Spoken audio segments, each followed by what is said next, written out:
ini juga tidak hanya sekedar peraturan, tapi juga masalah pengawasan dan juga enforcement ya, pemberlakuan daripada peraturan tersebut.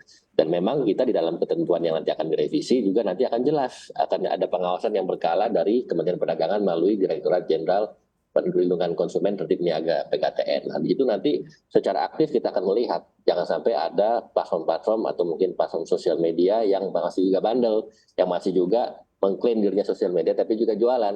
Nah, kalau misalnya dia melakukan itu, tentu nanti akan ada sanksi mulai dari teguran tertulis, administrasi, sampai juga pemblokiran dan penutupan dan pencabutan izin usaha. Kalau sampai mereka tetap melakukan itu tidak mengikuti ketentuan yang berlaku, ya pasti ujung-ujungnya juga akan ditutup dan diblok. Dan kita tegas terhadap hal itu. Nah, itu dari sisi pertamanya dulu, bagaimana kita memisahkan antara aktivitas jualan dengan sosial media. Nah, lalu kedua, dalam e-commerce sendiri pun juga kita awasi.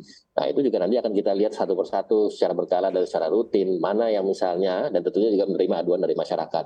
Mana misalnya yang contoh tadi bisa disebutkan, dia menjual barang-barang bekas. Itu kan sudah secara ketentuan tidak boleh.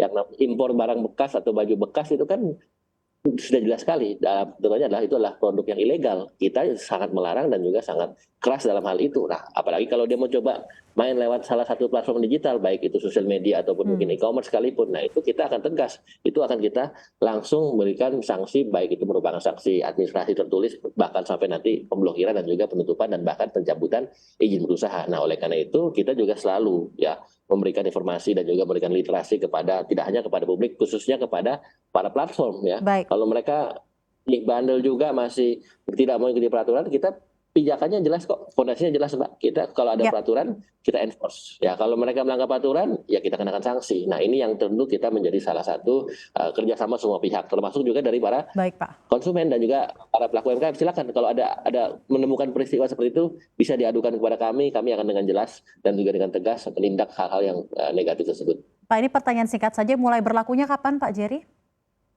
Nah, ini segera, terakhir saya dengar, saya dapat info bahwa peraturan revisi Permendak 50 yang tahun 2020 ini sedang dalam tahap harmonisasi. Harmonisasi itu sedang diselaraskan oleh Kemenkumham. Nah, secepatnya begitu ini sudah beres di Kemenkumham, masuk ke Seknek, lalu nanti dapat naskahnya segera ditandatangani oleh Pak Menteri Perdagangan dan berlaku sesegera mungkin. Nah, kami sih pengen secepatnya, sesuai dan apa juga yang menjadi aspirasi dari para pelaku UMKM. Karena begini, Mbak, tujuan kita itu jelas. Tujuan kita adalah melindungi para pelaku UMKM, itu prioritas kita. Konsumen itu prioritas kita, apalagi pelaku UMKM adalah pilar perdagangan. Kita ingin memastikan supaya pelaku UMKM ini terlindungi dan terakomodasi dan juga tentunya juga bisa berdagang secara sehat. Ya, ini yang kita ingin pastikan dan kita juga tegas dan keras nih kepada para pelaku-pelaku platform digital. Kalau mereka masih bandel juga kita akan tindak dengan sesuai dengan ketentuan yang berlaku dan ini ujung-ujungnya apa? Ujung-ujungnya untuk perdagangan khususnya untuk para pelaku UMKM.